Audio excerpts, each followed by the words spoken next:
Namaste. My name is Resent. I'm International Meditation Master. Today I want to speak about increase your deserve level. And this is really crucial also for me. When we clear our shame and guilt, we increase our deserve level. You can't manifest something meaningful if you don't feel worthy of it. You can't manifest something meaningful if you don't feel worthy of it. Clear out your shame and guilt, and your deserve level goes up. If you're ashamed that you so if you're ashamed to buy a new car, even your car is 15 years old and so on, okay, my last car was 20 years old, okay. Then something is wrong, okay? If you set goals that have high value for you, you increase your deserve level. You see, I had to calculate how many hours I spent all the time to go to the garage to repair the car. So it doesn't make sense. And at least I save now 40% of the petrol. Okay. So things is over now. So 20 years old cars doesn't make sense. No? If you do lower level things that don't fit your agenda or resent other people's values or feel shame or guilt, you hold yourself back from doing the great thing you want to do and deserve to do. Again, if you do lower level things that don't fit your agenda or resent other people's values or feel shame or guilt, you hold yourself back from doing the great thing you want to do and deserve to do. And say, hi, I deserve that. Be willing to do what is necessary to accomplish what you want. Nothing in this world is free, so do those things with the feeling that you deserve them. So, makes sense. No? Okay, then here, how to clear shame and guilt. Shame is when you assume you have done or not done something that caused you drawbacks, negativity, or more or less than gain. Okay, everybody has done so? Yes, yes. Guilt is when you have done something that led to a negative outcome for another person. Also, I rather haven't done anything from this, besides from accident and so on. Okay, but things happen. No? Both lead to symptoms in your life, such as both lead to symptoms: overconsumption of food because of shame and guilt, and you see this again and again. Compulsive shopping, and you see it.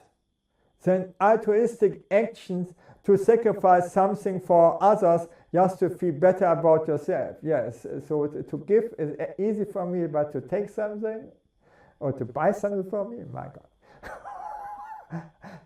These are all signs of shame and guilt. When we diminish ourselves through shame and guilt, we hold ourselves back from our magnificence. So the reality is that we receive valuable life lessons through our failures and drawbacks. The best lessons we got through the drawbacks and failures. Guilt and shame no longer serve us. Altruistic behavior is often a compensation for our shame and guilt from the past. Exercise. Clear your shame and guilt inventory. Make a list of anything you have done or not done in your life that you wouldn't want other people to know about. Write down your shame and guilt inventory. So in every self-experience group or bionetic, you have to tell what you don't like to tell. At least for this, the self-experience group are good. No? For every shame or guilt, answer these 3 questions. What I did or didn't do. What did they gain or benefit? This is the first question. Who was impacted? This means also everyone who witnessed it, what you have done wrong or bad. We learn so much from bad examples, and we know we don't do this the same. So at least when somebody has learned something because you have done it wrong. Then how did this action serve them? What did they gain or benefit? So you know many things that you have done wrong. For instance, the traffic. So you were fast, and then you got then you bump in a tree or something else. Or the other thing is you saved money for the new tires and didn't change it. And then the other people, now you have to change your tires. Look again and again until you find the benefits for them. So even you have done something bad, that you have hit somebody and so on, it has also a benefit from them. They know then they should not do this. No? What were the upsides? What were the downsides? It hurts, but at the same time, it remembers then not to do the same thing. Remember, everything has two sides, and both sides have the same size. There is not one thing that is totally negative and one thing is totally positive. So more positive it is, so more negative it is. And you can look at every experience what you got, positive or negative experience. And the negative experience you got is so great lecture in your life not to do the same thing again. And this saved you so much time. If we resent people for things they have done, it's often because we have done the same and feel shame or guilt. Goethe is saying your own sins you see at first in other people. And it's true. As the Bible says, when I see something negative in another person, I check directly, have I done the same thing? As the Bible says in Romans, what we judge in other people, we do the same. What we judge in other people, we do the same. The same is saying Goethe. Then comes the next, and you have to understand this, the trap of pride. Pride is the opposite of shame. And it also affects us negatively, because we see only the upsides and refuse to see the downsides. Oh, I've done $1,000 on the stock market. You feel pride, and next time you lose 2,000 because of your pride. We must balance pride as well to become neutral. If we don't, it can lead to extremes like narcissism.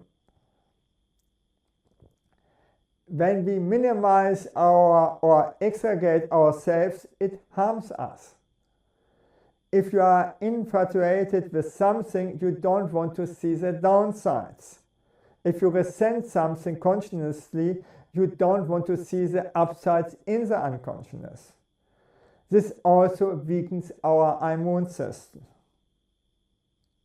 All these fantasies about the perfect partner, perfect outcome, and perfect life are unrealistic. There exists no perfect partner. Or I say the most perfect partner is a partner where we learn at most from. This means the travel partner is a perfect partner. You think I'm totally stupid, no? Bhagwan had told us it's the best benefit from you if you're together with the most difficult people. And I don't know why. Wherever I was, then I got the BS people around me. No? And then I asked my chef, why you get this guy to me? He is so difficult. He said, you are the only guy